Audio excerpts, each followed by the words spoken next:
Welcome to Real Estate Coaching Radio, starring award-winning real estate coaches and #1 international best-selling authors, Tim and Julie Harris.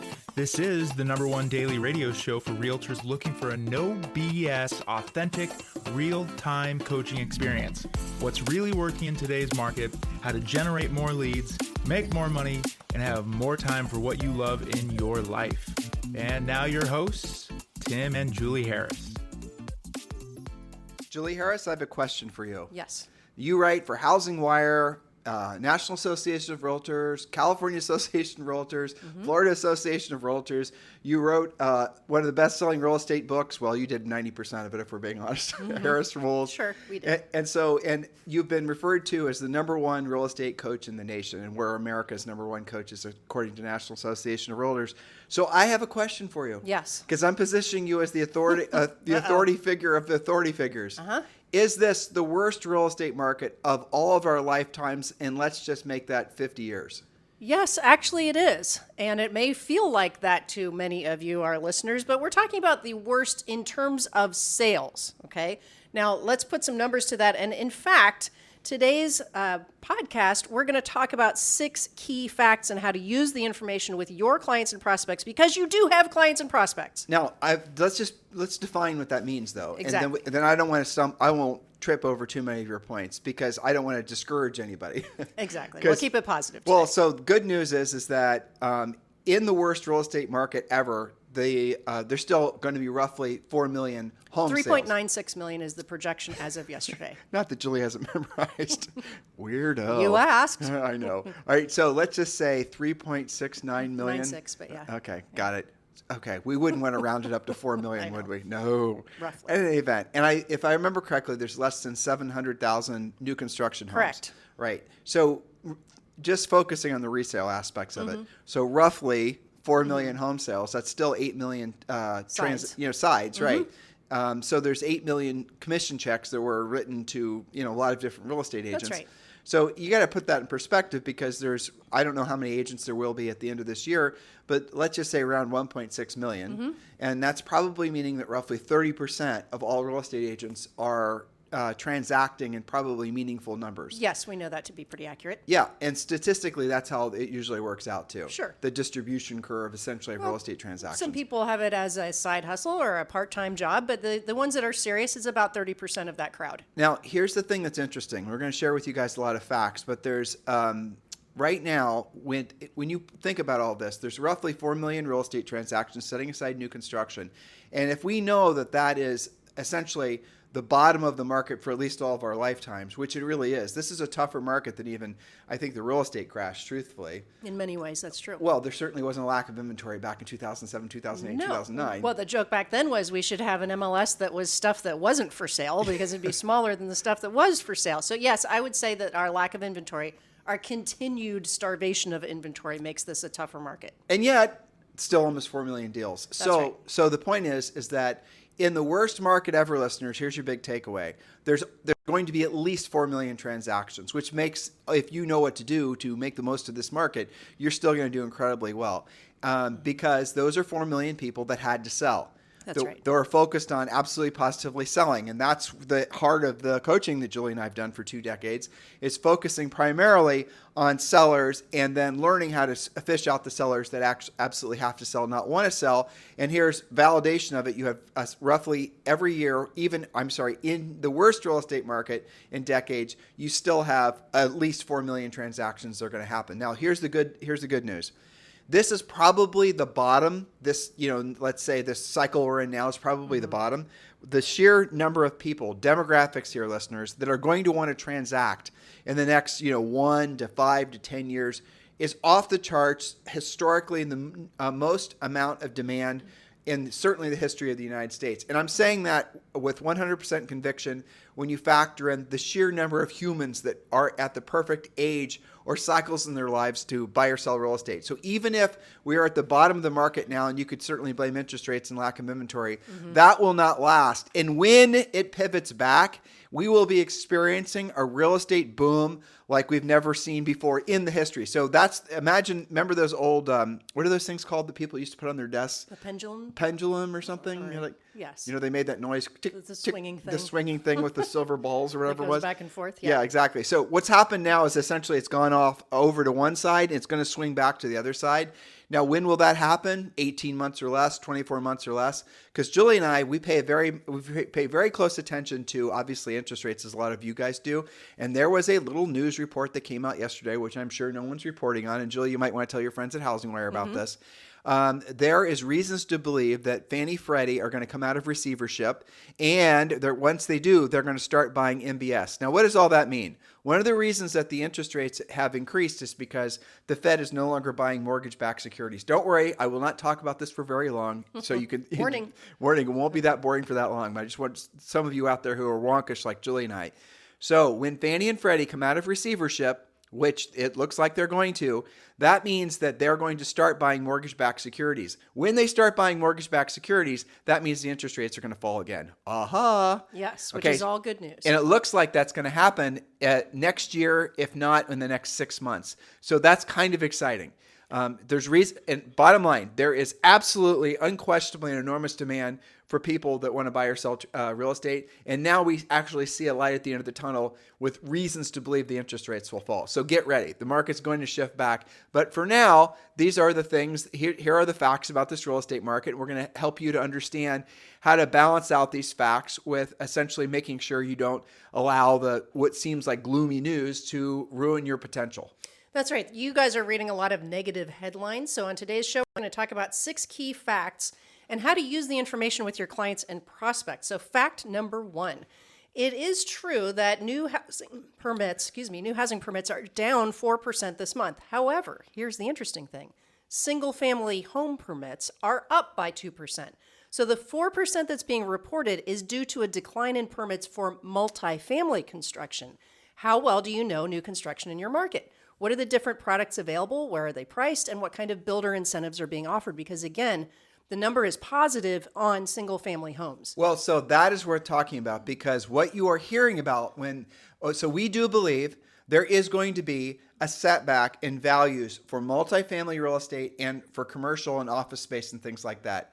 And why? Because a lot of the multifamilies that were built and all the rest of it, they are essentially in a version of an adjustable rate mortgage. And when those mortgages come up for renewal, I'm oversimplifying this, but you guys understand conceptually, the mortgage rates that they're going to have to take, or the interest rates they're going to have to take, are substantially more, in some cases almost double what they were paying when they originally did the deal. Now, the rents have increased, but the actual values of the properties are going to decrease. So we are believing that there is going to be a buying opportunity for multifamily real estate that's going to last maybe 18 to 24 months, and it's already starting. But this podcast, and all of you are primarily residential real estate agents, but when you hear in office space and things of that nature, that too, same cycle. The values are declining. They're having all kinds of issues with vacancy. Again, issues with the interest rates on these mortgages as they need to be refinanced, things like that. That is going to be a segment of the real estate economy that is going to be adversely affected. There is no doubt about that. That is baked in. But on the residential side, it is extremely strong and robust. And remember, listeners, and again, I don't want to trip over one of Julie's points, but this is the lowest number of distressed real estate. Less than 3% of all homes in the United States are experiencing any kind of distress, which is a record for the last... Ever. There you go. Is that a number? Ever? Ever. Forever. Okay, fact number 2. Headlines say that we're headed for a frozen market. Everybody's just loving that winter is coming. There are a lot of headlines like that. Well, if you're a Game of Thrones fan. I know, and everybody's saying we're headed for a frozen market this winter with sales down 2% month over month and 15 to 20% down over last year. Now, in 2021, there were 6.6 million sales. We're projected again to close 3.96 million sales this year, the lowest volume of sales since 2010 during the Great Recession. So that is true. However, you can decide to focus on the fact that there are fewer sales, or you can decide to focus on your sales because you don't need 3.96 million sales. You probably need 12 to maybe 36 deals, most of you, some of you less than that. So you don't need a million sales to have an amazing lifestyle thanks to higher prices, higher commissions, etc. Well, the average sale price right now in the United States is over 400 grand. That's right, exactly. So be proactive and be the one who is selling instead of being an agent who uses fewer sales as an excuse to be lazy. By the way, our facts, our points, our notes are available down below. Just scroll down. They're waiting there for you, along with a link to join Premier Coaching. And of course, Premier Coaching is our coaching program. That's where thousands of agents are participating every single year. I think since, what did I tell you, Julie? Since last June or something, we've had 2,000 agents join, something like that's that. right, yeah. Right. So if you're interested in becoming one of the members of the Premier Coaching community, just scroll down, click the link, and you can join Premier Coaching for free for the first 30 days. So scroll down and click the link. All right. Fact number 3. Fact number 3, what about interest rates? Everybody wants to talk about that. Of course, interest rates are indeed averaging right about 8% now. Though this is a major increase versus the radically low rates of past years, it is actually about average if you look back in history over time. I think I looked back basically all the way back to when we had mortgages start. We didn't always have residential mortgages. I know, isn't that crazy? I know, little known fact. Well, Mostly they took off after World War II. So since then, 8% has been about the average. And correct me if I'm wrong, Julie's my fact checker. Isn't the United States the only country in the world that has 30-year mortgages? Yes, 30-year fixed. Yeah. And I think that, people don't appreciate that because they are not exposed to the other places. But it is a huge blessing. So here's the question. How has it affected the market? Well, I think you've all noticed by now, investors, flippers, and some first-time buyers have left the market. This leaves cash buyers, really motivated sellers, and people moving mostly for circumstantial or lifestyle reasons. You must be more proactive to find those prospects. Now, savvy mortgage lenders are also promoting free refi programs for the next 18 months or 12 months, depending on the lender. Remember, marry the house, date the rate. You can always refinance. I think the 30-year fix has kind of a bad marketing name, right? Because it makes people think that they are locked into that rate for 30 years. Remember, you could sell it, you could refinance it, you could pay it off. If you go into your closing right now at that higher rate, that's not forever, and you get a free refi from many lenders. The key words that Julie said a second ago is be proactive to find those prospects. Now, what does that mean exactly? That's the reason so many agents are joining Premier Coaching, because we're telling you exactly what's working in this market to get directly in front of the people that actually want to transact. And a lot of the stuff that was passive, that was, I think, in the zeitgeist for the last seller boom market, the marketing, the buyer lead buying, the passive lead generation, the branding, all those types of things. Speculative stuff. The speculative stuff that maybe someday hopefully will actually result in a transaction. Those things really, in the last market, they weren't that, obviously it's passive lead generation.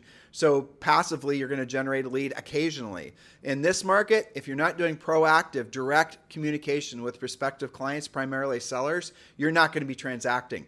Every single one of our top coaching clients, they're not getting their business from the passive ways right now. They're being direct. And here's the thing that's really, I think, should be a relief to all of you. If you want to have an unfair advantage in any market, but especially in this marketplace, be a proactive lead generator. Learn how to pre-qualify. Learn how to present. Actually learn the skills that, frankly, you didn't have to know, at least not at a high level in the past market. You must know it now if you want to survive, let alone thrive. Well, the good news is when you find those prospects, the ones that actually have to sell, they're so much easier to work with. Oh, yeah. They're not messing around to see if they can get their price. Most of them, okay? Most of them will say, just tell me what to do. I've got to relocate to Miami by, 2 months from now. Tell me what to do. I need to buy a house before the kids are in school, in a few months. But as an agent, you need to know how to ask the questions to find out what the seller's motivation is. As an agent, you're going to need to know how to counsel, Julie and I call it Dr. Filling, but you're going to need to know how to counsel the sellers that still have aspirational pricing on their minds. You're going to need to know how to answer questions about repositioning on the house on the market to correctly reflect the buyer's expectations. These are all scripts and skills, and they're not hard to learn. And pretty much for the most part, you're going to essentially have to learn a handful of things to say in different situations. And then you're just going to wash, rinse, repeat. In other words, you're going to have the same conversations over and over again. But this is very similar to when Julie and I got into real estate. Our first year in the business, we sold over 100 homes. It was in a market very similar to this. It certainly wasn't a seller's market. If anything, it was a balanced market. I think with a swaying towards the buyers. Exactly, I agree. And so why did we succeed so well? We had obviously a lot of hustle and we had a lot of ambition and drive. But the real reason is because the agents that had been in that market for so long weren't out there essentially knowing what to say or how to say it, and they were complacent in getting their skills back, essentially relearning what they should have maybe learned in the first place. And Julie and I could go in there and we could essentially, because we were really drilling down and studying what to say and how to say it, we actually were able to have conversations, even as new agents, that the seasoned veteran agents didn't know how to do. That's the reason a market like this, it crowns new kings and queens in the market. Now, if you're a well-established veteran agent, I'll strongly suggest that you not ride on your laurels. Don't ride on your past performance. You too are going to, you need to allow yourself to load some new software so you can be not just competitive, but dominant in this new market and continue to ride your wave of success. Exactly. Yes, that's you right. read my mind. I did. Okay. So fact number 4 speaks to, I guess we would call it maybe the gorilla in the room, where people are saying, well, with high interest rates and all these things and fewer sales, well, aren't prices going to crash? Aren't we going to have some big housing crash? Well, here's the thing. Fact number 4, there is still more demand than there is supply, even with fewer sales. Last month, watch these stats, guys. Last month, 69% of homes still sold in less than 1 month. Now, I know some of you freak out on week 2 because you're used to them selling in less than 1 minute. At this point, you should be kind of normalizing the expectation that sometimes it's going to take around a month, maybe even 2 months. But still, 69% of homes sold in less than 1 month. Homes that sold had an average of 2.6 offers, still. And 26% still sold for more than the list price. That does not sound like a housing crash. And remember, that is how fast things are selling. That is fast, listeners, in case you didn't know. Yes. That is how fast things are selling in what will be the worst real estate market probably of our lifetimes. The world is not ending. Okay. Yes. So this really means that 1.6 buyer prospects lost the battle and are still looking. Again, we're talking about demand here. How are you being proactive in finding a match for your qualified and motivated buyer clients? See, the demand is less. That's true. We are not having 20 offers. We're having 2.6 offers. A lot of when we did it, it was lucky to have multiple offers, right? So the world is not ending. You still have demand, and that's why prices haven't crashed. Okay. Fact number 5, not everyone cares about high interest rates. Get this. Nearly 30% of last month's closings were all cash transactions.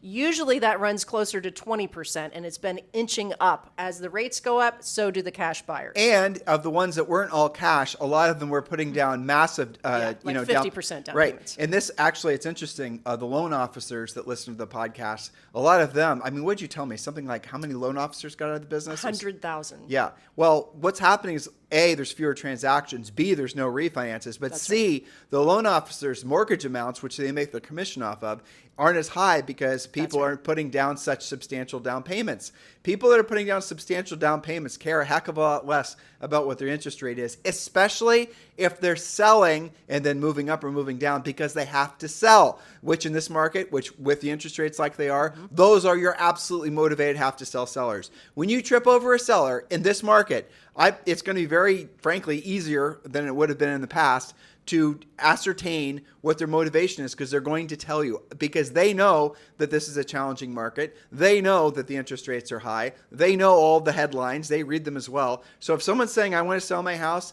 you probably only have to ask a couple different questions and you're going to find out, turns out they lost their job. Turns out that their new construction home has been completed, or they have to, something else. Maybe they inherited the property. There are so many amazing reasons why. There's like over 30 different, and we teach you guys this in Premier Coaching, 30 different sources of leads, of seller leads, many of which don't cost you anything. You just need to know how to, frankly, access them and know what to say and have the conversations to get the listings. That's right. So fact number 6, not all first-time buyers have left the market. Contrary to what some agents are posting, constantly online. Not all first-time buyers have actually left the market. 26% of sales last month were first-timers. Typically, that's almost 30%, so we've come down a little bit on that.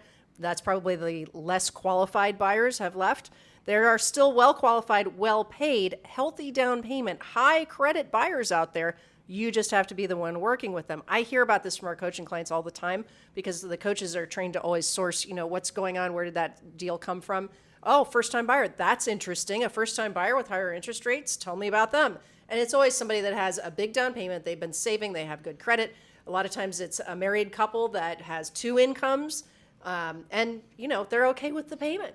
Well, look, here's the fact. If you're having to pay, you're buying your first house, and the interest rate is 8%. Julie and I's interest rate on our first house when we were in early 20s, 22 and 23, was 7%, right? Mm-hmm. So if it's 8% and you factor in what your cost of owning that home is with, whatever the total monthly payment is, PITI, if you compare that to what their rent currently is, let alone what it's going to be, because rents are going to be increasing.